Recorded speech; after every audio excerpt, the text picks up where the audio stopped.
There are really many parts that make this an idea of one whole.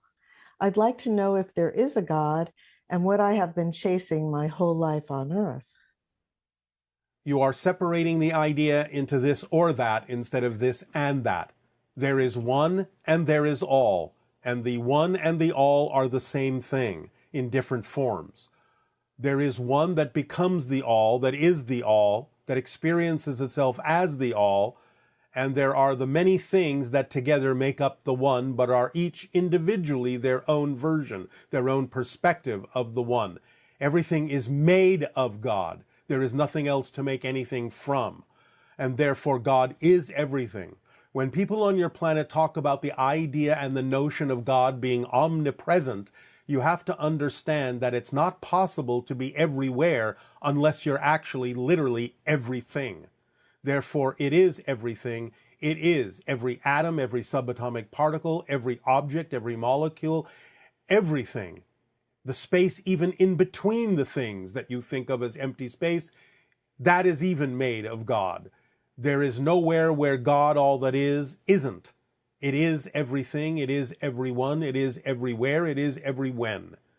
All the things make it up, and it makes up all the things.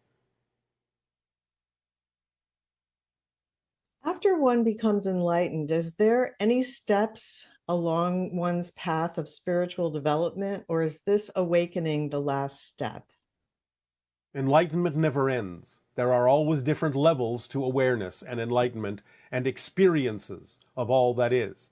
Even if someone imagines that they reach the so-called quote-unquote highest level of becoming one with all that is, becoming one with Source, there are still many versions of what it means to experience becoming one with Source. So even becoming one with Source is not the ending of enlightenment or awareness. It is infinite, goes on forever, never ends, there's always something else. Okay, and can you please give examples of the idea of the illusion of power versus the power of the illusion? I would like to understand this concept better. Many people on your planet fall under the illusion of power in the sense of thinking that their physical minds need to control things. They think of themselves as powerful when they find themselves able to manipulate certain events into a certain order that allows them to feel satisfied with what it is they insist on seeking. But the idea is to understand that physical reality is a projection of consciousness. In that context, an illusion doesn't mean it's not valid. It doesn't mean the experience is not real. But understanding that you are already creating your reality based on your belief systems, based on what you define as true for you, is being able to utilize the power of the illusion to your benefit by going with the flow, by not being in resistance, by not attempting to force things into shape, but by understanding how to allow them to automatically fall into place using your own natural current, your own natural control built into you, rather than attempting to artificially control things through the physical mind, which it's not designed to do. It is only designed to give you an experience of physical reality, not to control it. The idea is that the control is already built in to the choices that you made to experience, the challenges that you chose to experience in this lifetime to grow as a soul. So allowing the idea of the agreements you made to simply unfold in perfect timing and to respond to them in a positive way, acting on your passion, following the formula, going with the flow, not resisting the natural current that you are, is the way to use the power of the illusion that's already built into it, instead of falling under the illusion that you are powerful by exercising your physical mind to control everything, which is exactly the opposite of being in control. And if we all have unique experiences of life on Earth, do we all see the same objects and colors in the same non-biased way? Do you, Bashar, see our Earth and objects' colors the same way we do? Or do you see everything as energy or some other state? You may have a strong sense of agreement so that what you perceive in your reality is very, very similar to what someone else may be perceiving in their reality, and therefore have a common ground in a sense. But the idea is that you do not perceive exactly, precisely the same thing as everyone else. You all have a unique perspective. We see things also very differently than you do.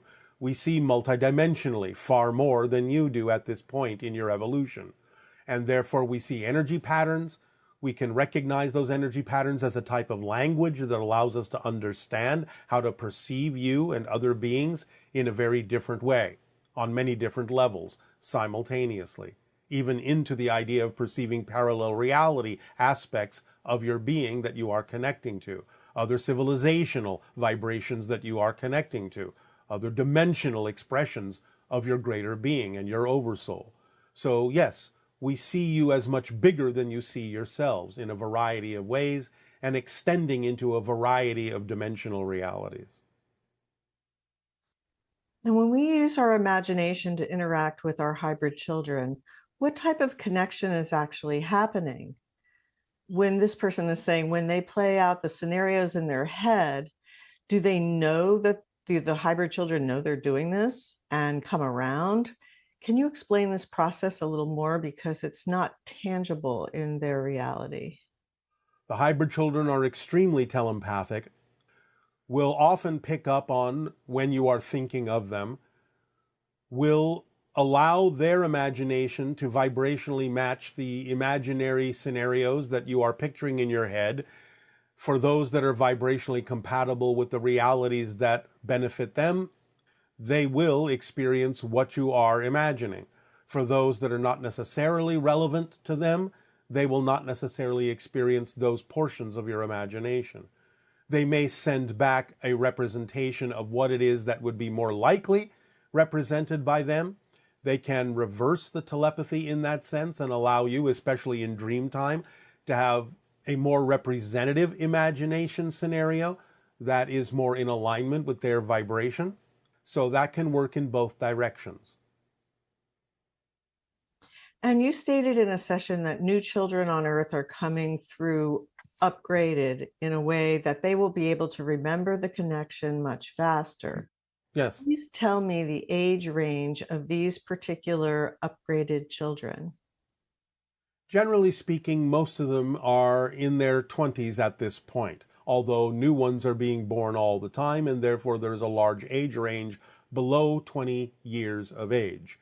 It doesn't mean that anyone over 20 isn't also hybridized in the new way, part of a new species.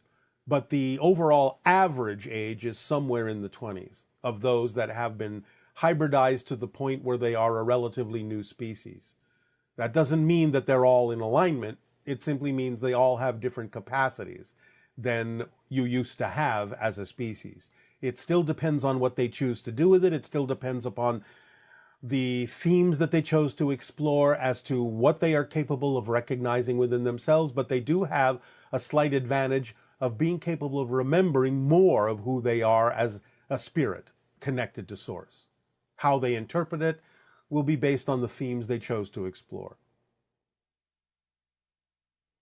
And could you clarify how it is that the Sasani are one of the products of the hybridization agenda, but their physical future selves seem to also be participating in it, such as yourself? I'm curious if the version of the hybridization agenda that you perceive as the origin of your society is the same as the one that you're participating in. For example, you perceive your physical self as being physically involved in the creation of your own society. Are there versions of it that were created without the involvement of physical future selves? In a similar fashion, does Willa perceive that Darryl has channeled her in the past of her timeline, which will mean the information of the 5 levels of mastery was being used on Earth before they even invented it? You are confused by the science fiction convention of future and past and time travel. The idea is to understand us not so much literally as future selves, but as parallel reality interpretations, parallel reality counterparts that all exist simultaneously with your reality. So yes, we are involved, but literally speaking, we are not coming from what you would consider to be your future in a linear sense. We coexist with you right now. So the idea is to drop the notion that we're in your future, because that's not how it works. The idea of the utilization of the term future selves is simply an application to represent that we are very much more advanced than you, which you usually chalk up to the idea of a future evolutionary being. But we exist right now. So the idea is we coexist with you and are participating with you. We are not coming from the literal future in the science fiction sense. And also, the idea that the third entity is created when Darryl channels you or Yes. channels Bashar. And does that being have its own individuated soul? Of a type, yes. We will not go into detail on this at this time because it can get a little complex. But of a type, yes. Okay, and could you clarify the differences between the grays that you're referring to and the zeta reticuli? As we have mentioned from time to time, there are many factions of grays. And the reason for this primarily is that when we talked about the idea of grays coming from a parallel version of Earth and other parallel realities, you must understand that there are a multitude of grays from different parallel realities that come through to different versions of Earth. So you have a mix of grays, in a sense, that come from different origin points, all interacting to some degree in what you consider to be your reality. So the grays that are connected to zeta reticuli are not exactly the same grays that are involved primarily in our creation, in the idea of the hybridization agenda. So it gets a little bit confusing because some can cross over from one agenda to another from time to time. But there are many factions of grays that come from many different parallel realities, all coexisting simultaneously in what you consider to be your timeline. Okay, and is it accurate to say that extrasolar intelligent beings cannot develop the technology to reach Earth unless they have transcended aggressive world domination agendas and other fear-based and greed-based motivations? Does this imply that regardless of the circumstances on Earth, when they arrive, these beings will be altruistic ETs? For the most part, yes. And again, remember that those that are engaged with you will set up a vibration that would make it less likely that anything that is vibrationally incompatible with your best interests would simply not find you. You would be invisible to them because of the vibrational state of those engaged with you that are operating on a much higher frequency. Okay, and could you please explain the game Hexes written about in the book Shards of the Shattered Mirror by Darryl? Yes, there is a playing field made of different hexes. You might call them electronically activated. And the idea is that the players standing on hexes have to, in some way, psychically or telepathically or synchronistically determine the pattern of the changes in the colors of the hexes that change from phase to phase, from moment to moment, so that when you move from one hex to another, you instinctively land on a color that moves you forward and benefits you, as opposed to eliminating you from the game.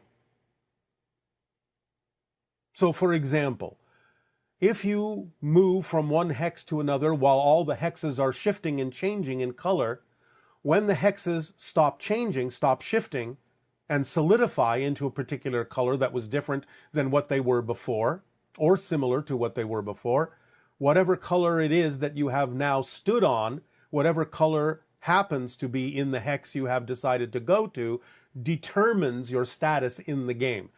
So if you perhaps, for example, move to a hex that winds up solidifying into a gold hex, you may have won the game.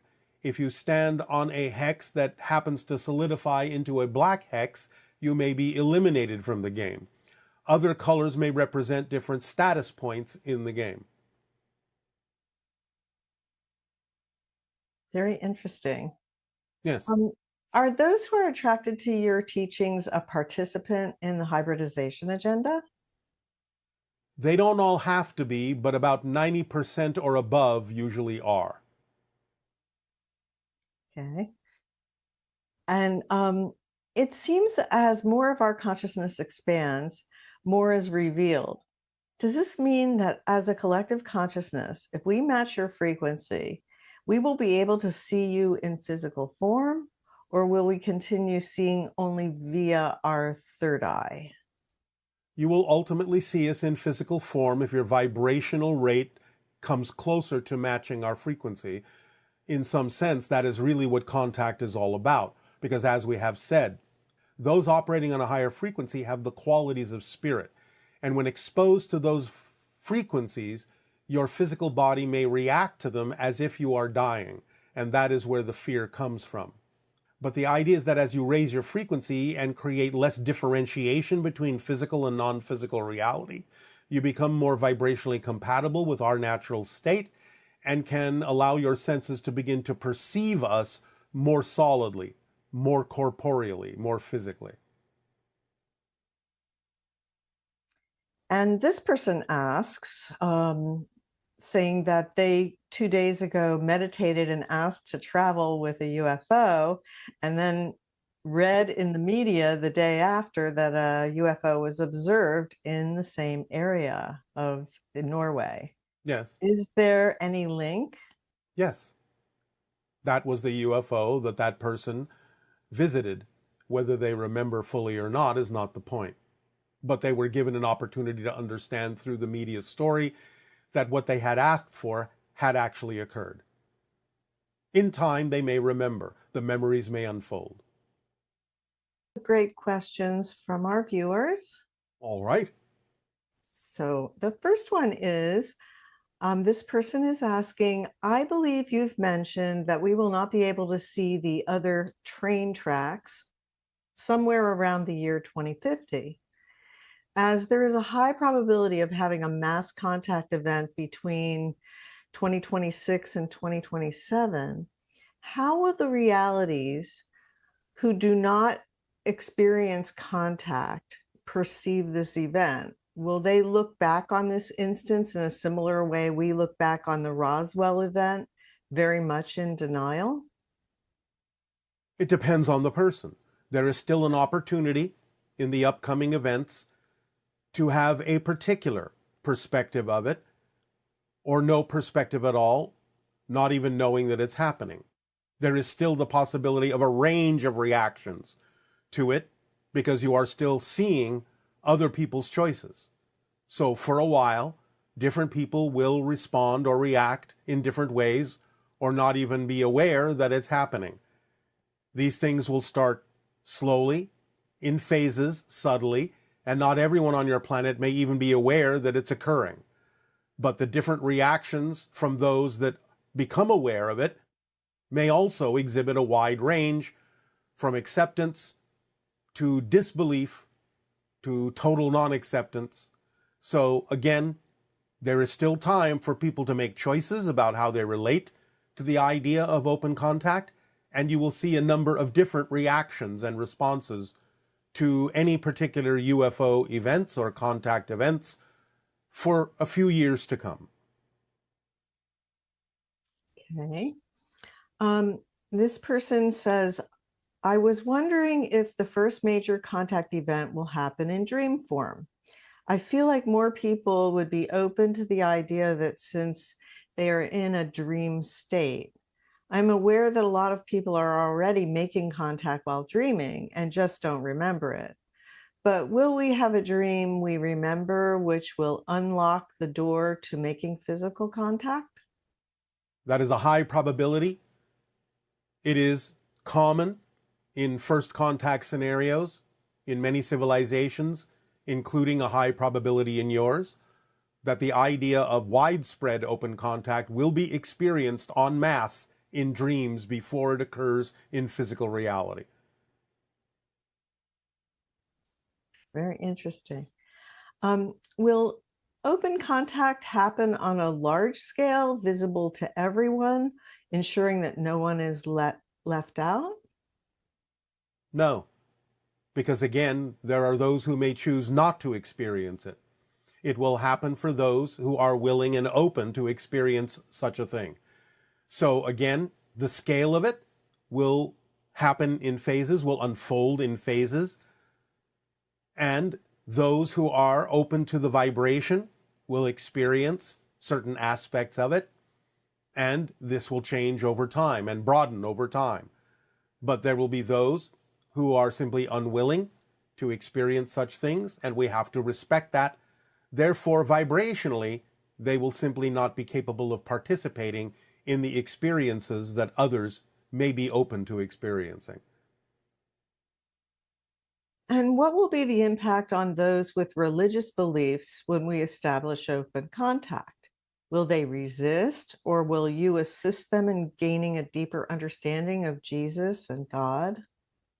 We will assist where we can, where people are willing and open to receive assistance. Again, there will be a range of responses and reactions based on people's beliefs, be they positive and or negative. And again, this range of responses and reactions will still exist for quite some time as you process what is going on, as you work through things and determine for yourselves which track you ultimately prefer to be on. And how are you feeling regarding the current UAP issues with the US government? Will we make progress soon for disclosure and contact? You are making progress. The term soon is relative. But again, progress will be made in a number of different ways, not even necessarily so much by your government, although there will come a time when they understand that there really is no other choice but to reveal what they know, at least to a large degree.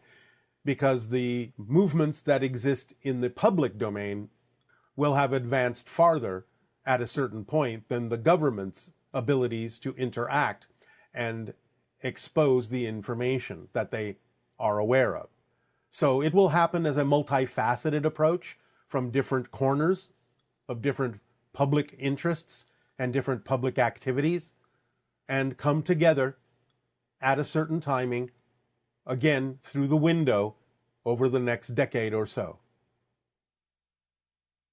And since it's the year one of Countdown to Contact, can you tell us more about the ET races that we could encounter, like Sasani, Pleiadian, Yael? Again, it is most likely that those most similar to you, such as the Pleiadian civilizations, will be among the first that you will experience when open contact begins in earnest. Hybrid civilizations you will experience. Yael will likely be first because they will be the ones bringing the hybrid children to Earth eventually. My civilization, the Sasani, will not necessarily be first, but we will be in the mix further down the line, as well as other civilizations. You've mentioned that a lot of ET races use similar ship types.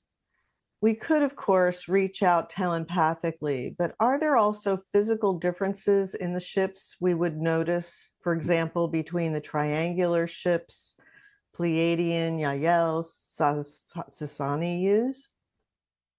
Well, again, yes, of course. You have witnessed many different types of ships that have many different kinds of functions, and different civilizations usually have types of ships that are relevant for them. A lot of civilizations will use the saucer-shaped ships. Many will use triangular-shaped ships. There is a kind of exchange that does exist between civilizations of some of the technologies, and so the use of different kinds of ships has become more mixed over time, with different civilizations acquiring the technologies of other civilizations. Many will use the cylindrical mothercraft or city ships because that is a convenient form, although some will also be spherical. But again, you can't always necessarily tell what civilization now because of the mixing of technologies. Though for the most part, Pleiadians will retain the idea of the classic saucer shape as you understand it, and our civilization and many hybrids will retain the general use of triangular ships because that is what is representative of our general technology. And regarding extraterrestrial writing that some people see on the ship's exterior, when seeing the ships up close, what is that writing for? The writing exists as a mark for the identification of ships in terms of their function. And it is, in a sense, read as a code vibrationally that is telepathically received by those who are sensitive to it to understand the function of the ship and its nature in terms of how it is telepathically connected to those piloting the ships. It is a kind of a signature vibration that contains a lot of information that others can download, so to speak, to understand the identity of the ship, the function of the ship, the function of the crew, the mission they are on. The writing can even change from time to time. This person is curious about the energy and frequency where we will have first contact. This person says, I feel like I'm personally ready for that contact with ETs. Can you speak a little more on how we can embody, accelerate, and integrate for first contact? Follow the formula as precisely as you can, as often as you can, to accelerate your vibration and make you more vibrationally compatible with the idea of contact. And what are some suggestions for practicing how to change or alter our frequency to match those of entities like yourself? Will it be necessary in order to communicate during first contact? Follow the formula.